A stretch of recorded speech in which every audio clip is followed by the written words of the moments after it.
What did you call me? Dope slut? What the f?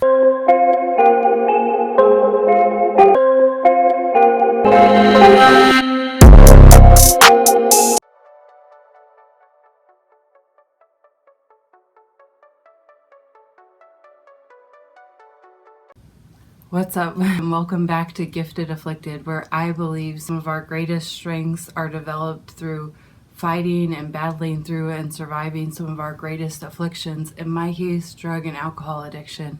My name is Jackie, and welcome back. That may be the very last intro you ever hear from me. From here going forward, I think I'm just going to get straight into my videos, and I also may no longer be saying stay strong, stay grateful, and stay positive at the end of every video. The reason is because I want to experiment with shortening my videos like to 5 to 10 minutes or 10 to 15 minutes, whatever it is, but just trying to cram as much as possible into each video. And the reason I did the sign off, stay strong, stay grateful, and stay positive, originally was because those are three of the values that I believe are like some of my greatest strengths in recovery that I only learned and developed through getting sober and battling through my drug addiction. And they're just three qualities that I didn't have in my life before. I was the most ungrateful person known to man. I wasn't a positive person by any stretch of the imagination. And I wasn't a mentally strong person. I was very mentally unstable. So those are three characteristics that I'm actually very proud of today, because it's taken me years and years to work on and develop and learn about those qualities, why they're so important, why they're so beneficial to practice daily. And but the whole reason that I ever came up with a sign off to begin with is because I'm awkward at goodbyes. So I worried about how I would end each video if I didn't have a solid way to sign off. And then I started to overthink the beginning of every video. And it's like that I wanted to introduce myself every single week, because what if the person this week is different than the person last week? But at the end of the day, it's becoming too much, because it starts to feel forced and it starts to feel formal, and I've never been a formal person. So it's like, why am I trying to be formal on YouTube when I've never been formal a day in my life, except when I was forced to be formal in certain situations. Like when I was a kid, I remember in church we were forced to act and look a certain way, and I always felt like it was this big horse and pony show, like you're parading us in to look like one thing, yet just the night before we were something completely different, or at least I was. And so I just felt like I come on YouTube and I feel like I need to get out of my own way. I'm overthinking things in my mind, like, what if who's watching this week is different than who's watching last week, and they don't know who the fuck I am? So Nico. Oh, I heard a cuss word from you, and I just wanted to let you know that I want you to start bleeping the cuss words out right now. Okay, so that's just par for the course right now. I'm with Nico all the time, so he snuck up on me and he heard me cuss, which I try not to cuss in front of him. But what I'm learning is with when I write or when I create, which means sit down and just talk, naturally cuss words come out. So what I do is then I go back and edit and I try to clean it up. And I guess he has a good point. Not everybody maybe wants to hear cussing. So I'm gonna try to learn, and it might take a little while, but I'm gonna start adding sounds, little beep, beep, beep, every time I cuss, and maybe that'll help me not do it as much. So it's a valid point. Anyway, so I just need to get out of my own way, and in order to shorten up my videos, I'm no longer going to do an intro. I'm no longer going to do an outro. I'm just going to keep them as quick and brief as possible, which if anybody's been watching me this whole time, they know that's something I struggle with, is like being long-winded, and I want to just get straight to the point. And it doesn't really matter if you click on a video going forward and you don't know who I am. Well, I can just have all that stuff in the bio or the description so that it can just be like so that it can just speed up the whole process. All that being said, what did you call me? Dope slut? What the fuck? What the fuck? Today I'm talking about the stigma that comes with becoming a drug addict, and specifically an IV user. In the drug world, there's different levels, I guess you could say, and drug world is its own subculture. And just to give you a little context, I became a meth IV user in the very early days of me using drugs. I never thought I would become an IV user, and I would go in and out of treatment centers, and I would have a big head. I would be cocky. I would be really young, and I would be like, you know, I'm just here because the court sent me here, but I don't actually have a problem. I'm not like any of you fuck ups.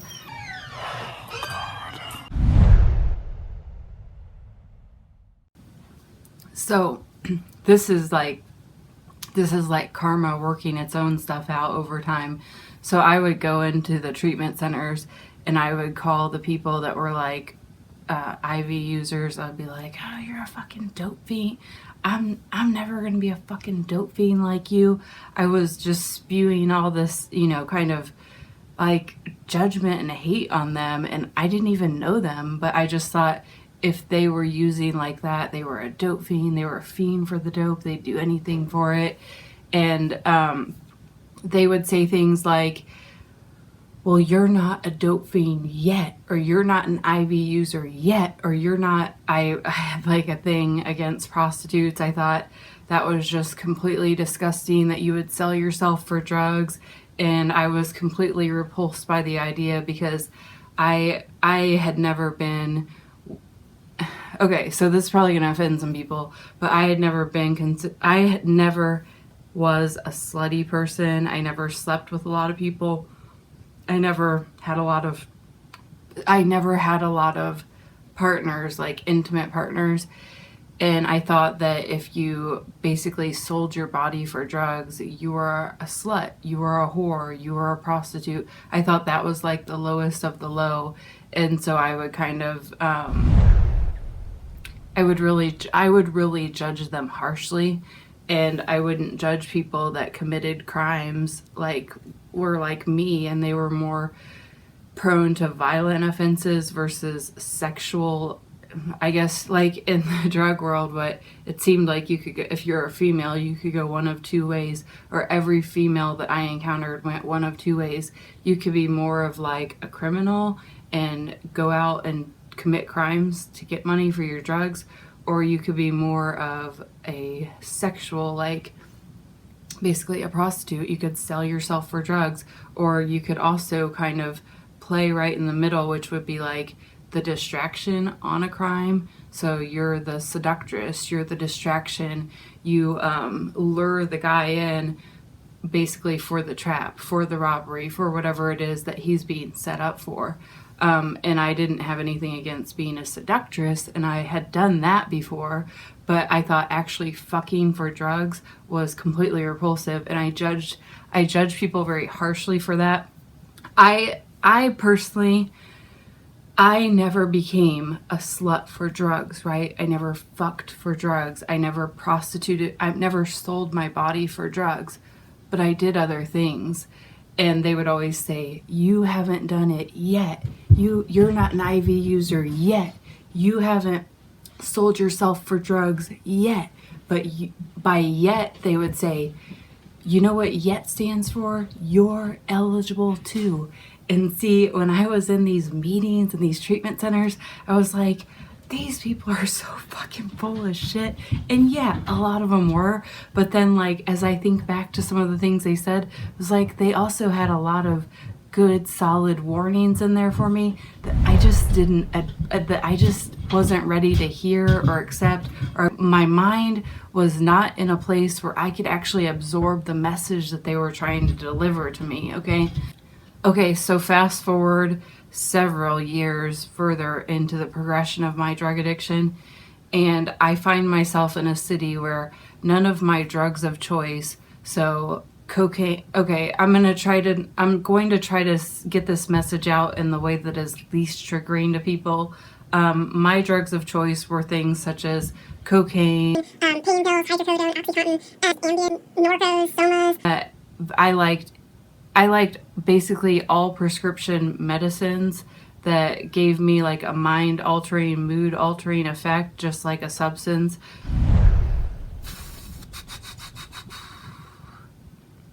I liked party drugs, so I liked ecstasy. I had tried heroin.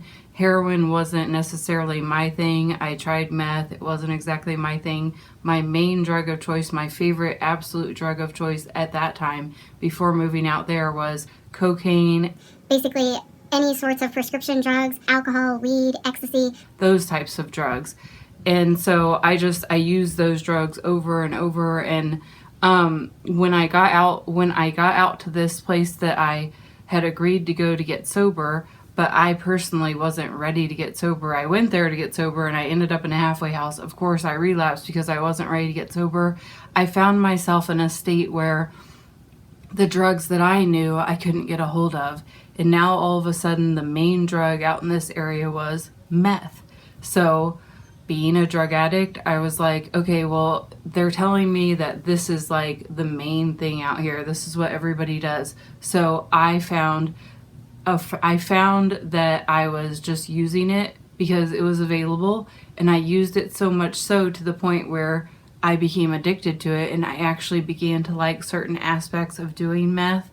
And before you know it, here I am, somebody that used to say meth is the white trash version of cocaine. Meth is a tweaker's drug. Only weirdos do meth. And this is like how I viewed meth before. Meth just makes people talk nonstop and they won't shut the fuck up. Like, I don't do meth. Meth irritates the fuck out of me. People who do meth are they're just people that I don't want to be around, right? They've never been people that appeal to me. And now I'm doing meth every day. Now I've graduated from just smoking it to now I'm shooting it, and now I have a severe drug addiction. Meth is my primary drug I use. Okay, in the drug world, if you shoot dope, especially if you shoot meth, you're like the lowest of the low. So I started to encounter being judged very harshly and being called names on a very regular basis. And it was like I started to really feel the stigma of being being a really bad drug addict that was just so far gone and so out there that it was like I became an alien even in the drug world. They would call me a bottom feeder. They would call me a dope slut.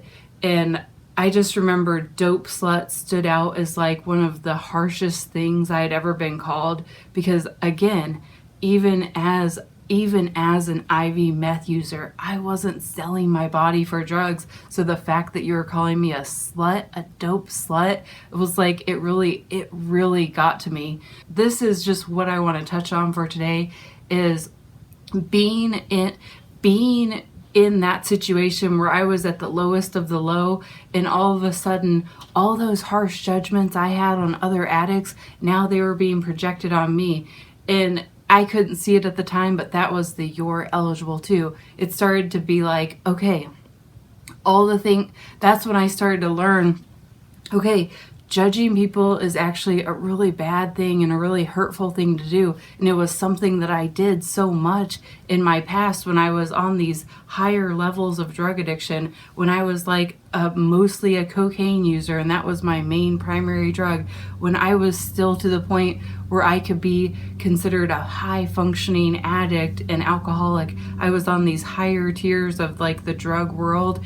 And as I started to come tumbling down to the lower tiers, that's when I started to really feel like the stigma of drug addiction and the harsh judgment of other people. And I started to realize that I had been doing that for so long to other addicts and to other people that were in really bad situations. And now I was feeling that, and I knew, and it felt horrible. So funny enough, what I decided to do to combat the dope slut name that bothered me so much was I took a black Sharpie, and down one side of my outer leg from my knee down, I wrote dope in all capital letters as thick as I could get it on there. On the other side of the leg, I wrote slut as thick as I could get it on there in permanent Sharpie. And then I made a point to run all around town, do all my drop-offs, all my pickups, go, anywhere I needed to go. I walked around proudly with that on my leg, and I walked around like, if somebody wanted to give me a dirty look, like, what? You got a problem with me?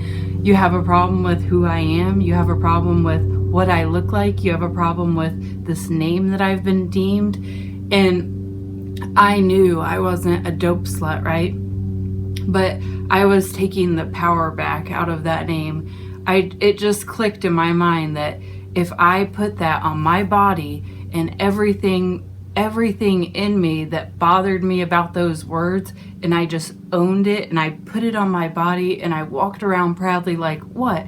So I'm a dope slut. So you think I'm a dope slut? Look, I'm a dope slut. Like, it doesn't mean shit to me. It's just words. It's just words, right? When I was able to own that and know in myself that no, I wasn't a dope slut, but these were just words and it didn't mean shit. Just because you called me it doesn't make it real, right? And so it was my way of taking my power back. And that's something that has stuck with me. And that's one of the things that I was referencing when I would say stay strong, is stay mentally strong. Because when you're on the street, other people will try to mentally tear you down and break you. And I feel like that has become one of my greatest strengths in my recovery, is one, the empathy I now feel for others that are in really bad situations, because I myself was in those same situations, and I know what it feels like to be kicked when you're at the bottom of the bottom. You're the bottom of the barrel, and people are walking by and spitting on you and kicking you and calling you names while you're down. I've been laid out in the middle of the highway. Somebody offered to give me a ride, and I immediately felt like this was a bad vibe. I got in the wrong car. They pulled over to let me out, and then they ran over my foot as they drove off. So I just know, and I've had instances like that over and over and over again. Been laid out on the roof, had somebody just come and try to kick me off while I was at like one of my lowest points. I know what it's like to be so low and to feel like even at your lowest, people are still trying to get at you and get you, basically just get rid of you or break you mentally. I know what that feels like. And so today, I just have so much more empathy because of all these situations. So I'm so grateful to have experienced that. I'm so grateful being an IV user let me experience all of these really low lows, because had I never gotten to that level, I may have never understood what it was like, right? And I might have never been able to share that or articulate that in a way to where somebody else might understand. And I'm glad being an IV user is an uncomfortable, fucking horrible place to be in, because if it was a comfortable place, if it was easy for me to get clean needles, if it was easy for me to go around town showing off my track marks and people weren't, making me feel like I was the lowest of the low, well then it might have helped my drug addiction continue and continue and continue. So I'm glad for all these harsh judgments, and I'm also glad for these harsh judgments because it helped me to really build a thick skin. And that's something that I've carried over into my business. When people want to go irate on me on the internet, whatever they call them, keyboard warriors, they just want to spew all this hatred through the keyboard at you because something didn't go the way they had anticipated or the way they thought was right. But if it goes against my values and my morals, I won't cave in to that. Okay. And I've been able to build up a strong mentality because of my time on the street. And so, and able to really, the ability to really stop caring what other people think, what other people have to say, good, bad, indifferent. That is their opinion and they're entitled to it. But because I've had years and years of practice with this, it has built me in to be a very mentally strong person, a person that doesn't cave in just because somebody calls me a name. It doesn't make me feel any less of a person because I know who I am today and I know who I'm not. And so I don't let words hurt me the way they once used to. And so I'm so grateful for that today. And I'm so grateful to have been able to get to this point. And I just wanted to share that today. I feel like every video goes on way too long. And if you've made it to the end, I really appreciate you watching. And I'll catch you, and I will see you next week. This is why I have a sign off. I can't say goodbye. All right, bye.